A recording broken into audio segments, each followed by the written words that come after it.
ওম শান্তি। আজকের এই মুরলী মন্থনে সকল ভাই ও বোনেদের স্বাগত জানাই। ওম শান্তি। আজকের একটা অত্যন্ত গভীর আর প্রাসঙ্গিক বিষয় নিয়ে আমরা আলোচনা করতে চলেছি।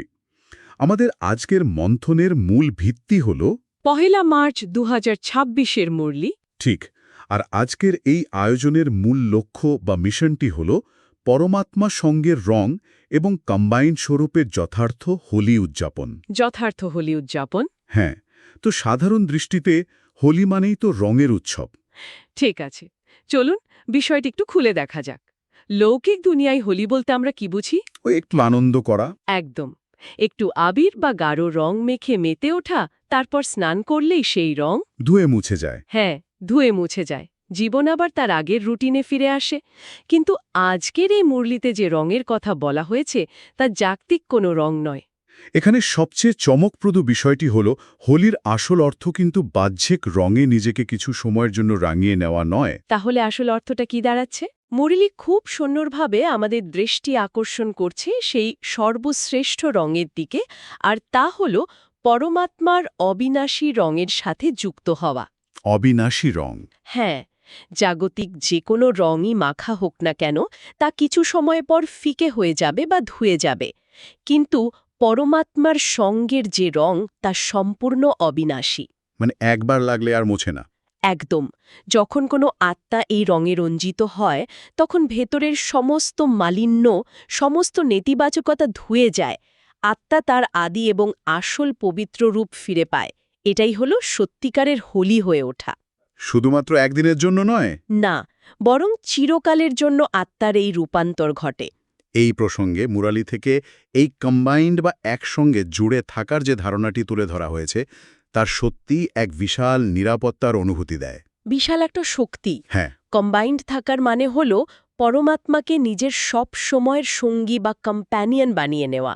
যখন এই অনুভূতিটা প্রবল হয় যে আমি একা নই, সর্বশক্তিমান সর্বদা আমার সাথে আছেন, তখন আত্মার ভেতর থেকে সমস্ত ভয় দূর হয়ে যায়। ঠিক বলেছেন, আত্মা নিজেকে সম্পূর্ণ সুরক্ষিত অনুভব করে। এই কম্বাইন্ড স্বরূপটি এমন একটা অবস্থা যেখানে দুনিয়ার কোনো প্রতিকূল পরিস্থিতি আর বড় বলে মনে হয় না। কিন্তু ব্যাপারটা হচ্ছে এই কম্বাইন্ড স্বরূপটি সারাক্ষণ ধরে রাখা বাস্তবে বেশ কঠিন একটা কাজ। হ্যাঁ, তা তো বটেই, কারণ আধ্যাত্মিক পথটি তো একটা সূক্ষ্ম যুদ্ধক্ষেত্র, আর এখানেই প্রবেশ ঘটে মায়ার। মায়ার প্রবেশ। মায়া বা নেতিবাচকতা সবসময় চেষ্টা করে আত্মাকে পরমাত্মার এই পবিত্র সঙ্গ থেকে আলাদা করার। মজার ব্যাপার হলো, মায়ার আক্রমণ সবসময় খুব সরাসরি হয় না, খুব সূক্ষ্মভাবে আসে। হ্যাঁ, সে খুব সুকৌশলে মানুষের ভেতরে ঘুমিয়ে থাকা পুরানো নেতিবাচক সংস্কারগুলোকে আবার জাগিয়ে তোলে, বা যাকে বলে ইমার্জ করে দেয়। আর যখনই পুরানো সংস্কার ইমার্জ হয় তখন পরমাত্মার সঙ্গের সেই শুদ্ধ সংস্কারগুলো আপনা আপনি ঢাকা পড়ে যায় বা মার্জ হয়ে যায়। এই সূক্ষ্ম আক্রমণের বিষয়টা একটু বিশদে বোঝা দরকার, কারণ মুরলিতে স্পষ্ট বলা হয়েছে যে এই পুরানো সংস্কারগুলো মূলত অসাবধানতা এবং আলস্যের রূপ ধরে আসে। একদম ঠিক। অনেক সময় হয়তো বোঝাই যায় না যে ভেতরের অসাবধানতা কিভাবে ধীরে ধীরে সেই কম্বাইন্ড রূপটাকে আলাদা করে দিচ্ছে। কিন্তু প্রশ্ন হলো, আমরা তো জন্ম জন্ম ধরে নিজেদের এই ছোটখাটো রাগ, অভিমান বা আলস্যকে নিজের ব্যক্তিত্বের অংশ ভেবে এসেছি। নিজের স্বভাব বলে মেনে নিয়েছি। হ্যাঁ, সেখান থেকে হঠাৎ করে একে আলাদা করাটা তো মানসিক দিক থেকে বেশ বড় একটা ধাক্কা। মানুষ তো খুব সহজেই বলে ফেলে, কি করব, আমি তো এটা চাই না, কিন্তু এটাই আমার সংস্কার। আর এটি একটি অত্যন্ত গুরুত্বপূর্ণ প্রশ্ন তুলে ধরে। আমাদের প্রতিদিনের জীবনে আমরা প্রায়শই একটা বড় মনস্তাত্ত্বিক ভুল করে ফেলি। কিরকম ভুল? নিজের কোনো খারাপ অভ্যাস, আলস্য বা নেতিবাচক প্রতিক্রিয়াকে ঢাকার জন্য আমরা সেটাকে নিজের সম্পত্তি বলে দাবি করি। ও আচ্ছা। মুরলি কিন্তু এই জায়গাটিতে খুব কড়া একটি সতর্কবার্তা দিচ্ছে। গভীরভাবে ভাবতে হবে, এই নেতিবাচক সংস্কারগুলো কি সত্যি আত্মার নিজস্ব? এটা কি পরমাত্মার দেওয়া বাবার ভাণ্ডার, নাকি এটি রাবণের ভাণ্ডার থেকে এসেছে? একদম, বা শত্রুর ভাণ্ডার থেকে এসছে? রাবণ বা নেতিবাচকতা হল আত্মার শত্রু। তো শত্রুর জিনিসকে নিজের সম্পত্তি বলে মনে করা বা আমার সংস্কার বলে দাবি করাটা তো একটা আশ্চর্যজনক ভুল। এই দৃষ্টিভঙ্গিটা তো পুরো চিন্তাধারাকেই বদলে দেয়। রাবণের ভাণ্ডারকে নিজের বলে দাবি করা। যখন কেউ বলে, আমি একটু রাগী স্বভাবের, সে আসলে অবচেতনভাবে শত্রুর একটা বৈশিষ্ট্যকে সযত্নে নিজের ভেতরে লালন করছে। দারুণ বলেছেন। এটা হলো মায়ার একটা মস্ত বড় চালাকি। মানুষ শত্রুর জিনিসকে নিজের বলে আঁকড়ে ধরে থাকে। মুরলির আলোকে এই ভুল ধারণাটি পরিষ্কার করা ভীষণ দরকার। কারণ যখনই রাবণের ভাণ্ডারকে নিজের বলে মেনে নেওয়া হয় তখনই ধীরে ধীরে ভেতরের শুভ সংস্কারগুলো শেষ হতে শুরু করে। ঠিক, পরমাত্মার সে আত্মিক রঙের প্রলেপ ফিকে হতে থাকে আর মায়ার রং গাঢ় হতে শুরু করে। তাই সারাক্ষণ একটা সূক্ষ্ম চেকিং বা আত্মবিশ্লেষণ প্রয়োজন যে মনের ওপর কোন রঙের প্রলেপ পড়ছে। বাবার ভাণ্ডার থেকে শক্তি নেওয়া হচ্ছে নাকি রাবণের ভাণ্ডারের নেতিবাচকতাগুলো প্রশ্রয় পাচ্ছে? একদম তাই। এখানেই বিষয়টি সবচেয়ে বেশি আকর্ষণীয় হয়ে ওঠে। মুরলিতে হোলি শব্দের আক্ষরিক অর্থটিকে যেভাবে ভেঙে বোঝানো হয়েছে তা প্রচলিত ধারণার চেয়ে সম্পূর্ণ আলাদা। হ্যাঁ, হোলি শব্দের অর্থ। সাধারণত হোলি মানে শুধু উৎসব বা রঙের খেলা বোঝায়, কিন্তু মুরলি বলছে হোলি মানে হল হো-লি, অর্থাৎ যা হয়ে গেছে তা অতীত। Past is past. ঠিক, জীবনে যা কিছু পুরনো জীবনের অভ্যাস, পুরনো ব্যর্থ সংকল্প, পুরনো তিক্ত স্মৃতি, সবকিছুকে পুরোপুরি অতীত করে দেওয়ার নামই হল প্রকৃত হোলি। আর এই হোলি অবস্থাটিকে গভীরভাবে বুঝতে গেলে মুরজিব জন্মের ধারণাটি বুঝতে হবে। মুরজিব জন্ম। হ্যাঁ, মুরজিব মানে হল জীবদ্দশাতেই নিজের পুরানো সত্তাকে মেরে এক নতুন আধ্যাত্মিক জন্ম নেওয়া বা নতুন ব্রাহ্মণ জন্ম। নতুন জন্ম। একবার যখন এই নতুন জন্ম হয়ে যায় তখন পুরানো জন্মের স্বভাব বা ব্যর্থ সংকল্প মনে রাখার তো কোনো মানেই হয় না। ঠিক যেমন এক শরীর ছেড়ে অন্য শরীরে গেলে আগের জন্মের কথা কিচ্ছু মনে থাকে না, আধ্যাত্মিক জীবনেও এই একই নিয়ম প্রযোজ্য। কিন্তু এটা বলা যতটা সহজ, বাস্তবে করা ততটাই কঠিন। তা তো বটেই। পুরনো স্বভাব বা কোনো মানসিক আঘাত তো সহজে মুছে যেতে চায় না। নতুন জন্মে পুরানো কথা মনে পড়ার কোনো সুযোগ নেই বলা হলেও মানুষের মন বারবার সেই অতীতের দিকেই ছুটে যায়। আর ঠিক সেই কারণে হোলি উদযাপনের প্রথম শর্তই হল নেতিবাচক সব কিছুকে আগে জ্ঞানের আগুনে সম্পূর্ণভাবে জ্বালিয়ে দেওয়া। হোলিকা দহনের মতো? ঠিক বলেছেন। লৌকিক দুনিয়াতেও দেখা যায় হোলির আগে মানুষ হোলিকা দহন করে, যেখানে যা কিছু মন্দ তাকে আগুনে পোড়ানো হয়, তারপর রং খেলা হয়। আধ্যাত্মিক জীবনেও এই পুরানো সংস্কারের দহন সবার আগে জরুরি। মানে আগে পোড়াতে হবে? হ্যাঁ, পুরনো স্বভাব বা অতীত যদি মনের ভেতরেই থেকে যায় তবে পরমাত্মার নতুন রং সেখানে ধরবে কিভাবে? তাই আগে পুরনো খাতা পুরোপুরি পুড়িয়ে ফেলতে হবে। এই পোড়ানোর বা দহনের প্রসঙ্গে মুরলিতে একটা অদ্ভুত সুন্দর এবং মনে রাখার মতো রূপক ব্যবহার করা হয়েছে। সেটা হলো কোকি বা মিষ্টি পুরু পরোটার উদাহরণ। হ্যাঁ, কোকির উদাহরণ। বলা হয়েছে যে সুতো দিয়ে বেঁধে কোকি যখন হোলির আগুনে সেঁকা হয় বা রান্না করা হয়, এর পরের বিষয়টা একটু বুঝিয়ে বললে ভালো হয়। হ্যাঁ, আর মজার ব্যাপার হলো পরোটা বা কোকিটা ঠিকই সেঁকা হয়ে যায়, খাওয়ার উপযুক্ত হয়ে যায়, কিন্তু যে সুতোটা দিয়ে ওটা বাঁধা থাকে সেটা পড়ে না। সুতোটা পড়ে না? যদি আমরা এটিকে বৃহত্তর প্রেক্ষাপটের সাথে যুক্ত করি তবে বুঝতে পারব যে এই রূপকটি আসলে কতটা অর্থবহ। এটি হল অবিনাশী আত্মা এবং বিনাশী শরীরের একটি চমৎকার স্মৃতিচিহ্ন। দারুণ একটা তুলনা। আত্মা হল সেই অবিনাশী সুতোর মতো যা কখনো আগুনে পড়ে না বা ধ্বংস হয় না, আর এই বাহ্যিক আবরণ বা শরীর হল ওই কোকির মতো যা বিনাশী বা পরিবর্তনশীল। তার মানে ভক্তি মার্গে বা কলিযুগের বিভিন্ন উৎসবগুলোতে এই সূক্ষ্ম আধ্যাত্মিক বিষয়গুলোকেই কালক্রমে স্থূল রূপ দিয়ে পালন করা শুরু হয়েছে। একদম তাই। যারা এই শাস্ত্র বা উৎসব বানিয়েছেন তারা আধ্যাত্মিক সত্যের এই স্মারকগুলো রেখে গেছেন যাতে মানুষ বুঝতে পারে কোনটা অবিনাশী আর কোনটা ক্ষণস্থায়ী। এই যে সুতোর মতো অবিনাশী আত্মার কথা আমরা বললাম, আত্মার এই অবিনাশী রূপটার আসল শক্তি হল তার নিজস্ব পবিত্রতা বা পিউরিটি। পবিত্রতা। মুরলিতে এই পবিত্রতাকেই কিন্তু সুখ, শান্তি, প্রেম এবং আনন্দের জননী বলা হয়েছে। অর্থাৎ যেখানে পবিত্রতা আছে সেখানে সুখ শান্তি থাকতে বাধ্য। জননী যেখানে থাকে সন্তানরা তো সেখানেই থাকবে। ঠিক। আর সবচেয়ে বড় কথা, মুরলি বলছে এই পবিত্রতা কেবল আত্মাকে নয়, শরীরকেও পবিত্র করে। এই কারণে কলিযুগের একেবারে শেষ জন্মে এসেও পবিত্র আত্মাদের জড়চিত্রগুলো বা মূর্তিগুলো এত বিধিপূর্বক পূজিত হয়। যত বড়ই মহান আত্মা হন না কেন, যদি তার মধ্যে সম্পূর্ণ পবিত্রতা না থাকে তবে তার মূর্তি বানিয়ে এভাবে মন্দিরে বিধিপূর্বক পূজা হয় না। একদম ঠিক। আর এই পবিত্রতা বজায় রাখার জন্য মুরলিতে একটা বিশেষ স্থিতির কথা বলা হয়েছে, হোলিহংস অবস্থা। হোলিহংস। হোলিহংস হল সেই আত্মিক স্থিতি যেখানে আত্মার সম্পূর্ণ নির্ণয় শক্তি বা সঠিক সিদ্ধান্ত নেওয়ার ক্ষমতা থাকে। নির্ণয় শক্তি। হ্যাঁ, রূপক অর্থে বলা হয়, হংস যেমন জল থেকে শুধু দুধটুকু বেছে নিতে পারে, তেমনি হোলিহংস আত্মা যে কোনো পরিস্থিতিতে তা যতই জটিল হোক না কেন সঠিক আর ভুলের মধ্যে পার্থক্য করতে পারে। সে কখনোই মায়ার চাকচিক্যে বিভ্রান্ত হয় না। আর এই সঠিক সিদ্ধান্ত নেওয়ার জন্যই মুরুলিতে বারবার ত্রিকালদর্শীর সিটে বসার কথা বলা হয়েছে। কোনো কাজ করার আগে এই সিটে সেট হয়ে যাওয়াটা ভীষণ জরুরি। ভীষণ জরুরি। তবে এই সিট তো আর কোনো বস্তুগত চেয়ার নয়, এটি হলো মনস্তাত্ত্বিক একটা অবস্থা। ঠিক। ত্রিকালদর্শী হওয়ার অর্থ হল যে কোনো কাজ করার আগে শুধু বর্তমান সময়টার লাভ ক্ষতি না দেখা, তাহলে কি দেখা? বরং সেই কাজের অতীত, বর্তমান এবং ভবিষ্যৎ এই তিনটি কালের পরিণতি হিসাব করে তবেই সিদ্ধান্তে আসা। বর্তমানের একটা ছোট্ট ভুলের কারণে ভবিষ্যতে কতটা নেতিবাচক প্রভাব পড়তে পারে সেটা আগে থেকেই দেখতে পাওয়া। বাহ!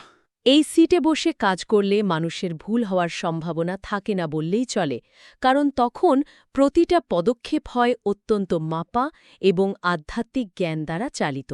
কিন্তু এই ভুলের কথায় মুরুলির একটা বেশ মজার অংশ মনে পড়ে গেল। মানুষ অনেক সময় এতই চতুর যে ঈশ্বরের সাথেও চালাকি করার চেষ্টা করে। হ্যাঁ, ঈশ্বরকে ঠকানোর চেষ্টা। মুরলিতে বলা হয়েছে কেউ কেউ ইচ্ছে করে ভুল কাজ করে ফেলে, আর তারপর বাপদাদাকে বা ঈশ্বরকে গিয়ে শোনায়, আপনি তো করুণাময়, আপনি তো ক্ষমার সাগর, আমাকে ক্ষমা করে দিন।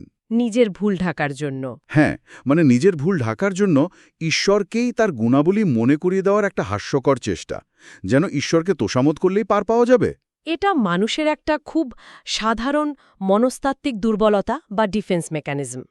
মানুষ ভাবে ঈশ্বরকে প্রভাবিত করা খুব সহজ, বা যেহেতু ঈশ্বর দয়ালু তাই বারবার ভুল করলেও তিনি ঠিক ক্ষমা করে দেবেন। কিন্তু ঈশ্বরের সাথে চাতুরি করে আধ্যাত্মিক পথে কোনো লাভ হয় না। একদমই না। শুধু কথার চাতুর্য দিয়ে বা অজুহাত দিয়ে নিজের পতন ঠেকানো যায় না। সবার আগে প্রয়োজন নিজের ভেতর দৃঢ় সংকল্প আনা। দৃঢ় সংকল্প। স্বপরিবর্তন বা নিজেকে বদলানোর জন্য এই সংকল্প হতে হবে পাথরের মতো কঠিন। আমি তো এমনটাই, পরিস্থিতি এমন ছিল, বা এবার ক্ষমা করে দিন, এই জাতীয় অজুহাত দিয়ে পার পাওয়ার চেষ্টা করলে প্রকৃত রূপান্তর কখনোই সম্ভব নয়। তাহলে এই সব কিছুর আসল অর্থ কি দাঁড়ায়? এর অর্থ হল নিজেদের দুর্বলতাগুলোকে প্রশ্রয় দেওয়া বন্ধ করতে হবে। অবশ্যই। মুরলিতে এই প্রসঙ্গে একটা খুব সুন্দর অথচ তীক্ষ্ণ শব্দ ব্যবহার করা হয়েছে, বো বো করার অভ্যাস। বো বো করা। হ্যাঁ, সারাদিন শুধু যদি বলা হয় করব, দেখাবো, হব, তাহলে আসল কাজটা আর কখনোই করা হয় না। এই ভবিষ্যৎসূচক শব্দগুলো আসলে আমাদের চরমভাবে পিছিয়ে দেয়। চরমভাবে। এই বিষয়টা নিয়ে একটু বিস্তারিত আলোচনা করা প্রয়োজন, কারণ প্রোক্রাস্টিনেশন বা কাজ ফেলে রাখার এই প্রবণতা মানুষের একটা বিরাট সমস্যা। এই বো বো প্রবণতাটি আসলে আলস্য এবং অসাবধানতারই আরেকটা রূপ। আধ্যাত্মিক পথে অনেকে ভাবেন, এখন তো অনেক সময় আছে, আগামী কাল থেকে আমি সম্পূর্ণ পবিত্র হয়ে যাব, বা ভবিষ্যতে আমি ঠিক এই খারাপ অভ্যাসটা ছেড়ে দেব। বা সর্বদা প্রস্তুত থাকেন। তিনি যখন তখন ডাক দিতে পারেন। এভার রেডি থাকতে হবে।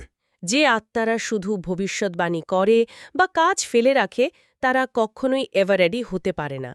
মুরলি বারবার মনে করিয়ে দিচ্ছে যে এখন ঘরে ফেরার সময় এসে গেছে। ঘরে ফেরার সময়।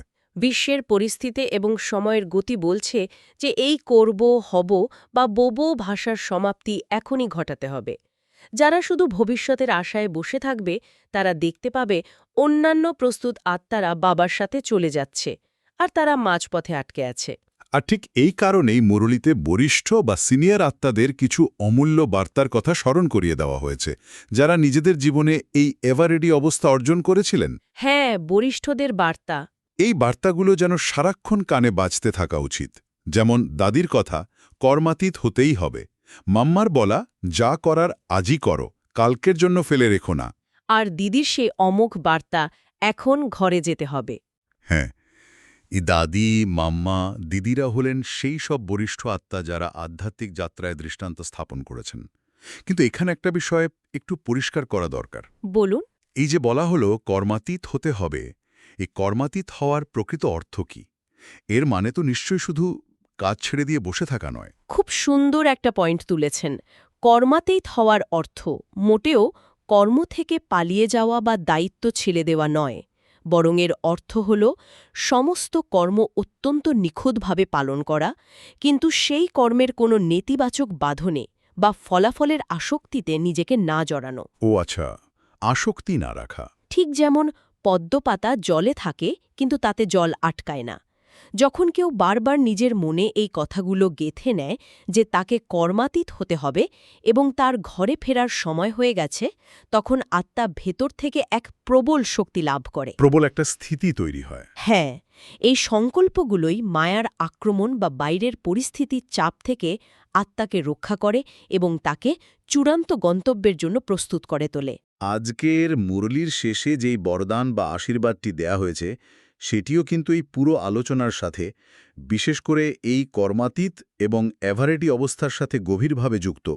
সেখানে দেহী অভিমানী হওয়ার কথা বলা হয়েছে। ঠিক, দেহী অভিমানী মানে নিজেকে শরীর নয় বরং আত্মা বলে মনে করা। আর এই স্থিতির একটা অদ্ভুত সুন্দর ব্যবহারিক দিকের কথা বলা হয়েছে। হ্যাঁ, এবং এই দেহী অভিমানী অবস্থার ব্যাখ্যাটি সত্যি অসাধারণ এবং দৈনন্দিন জীবনের জন্য খুব চ্যালেঞ্জিং। কেন চ্যালেঞ্জিং?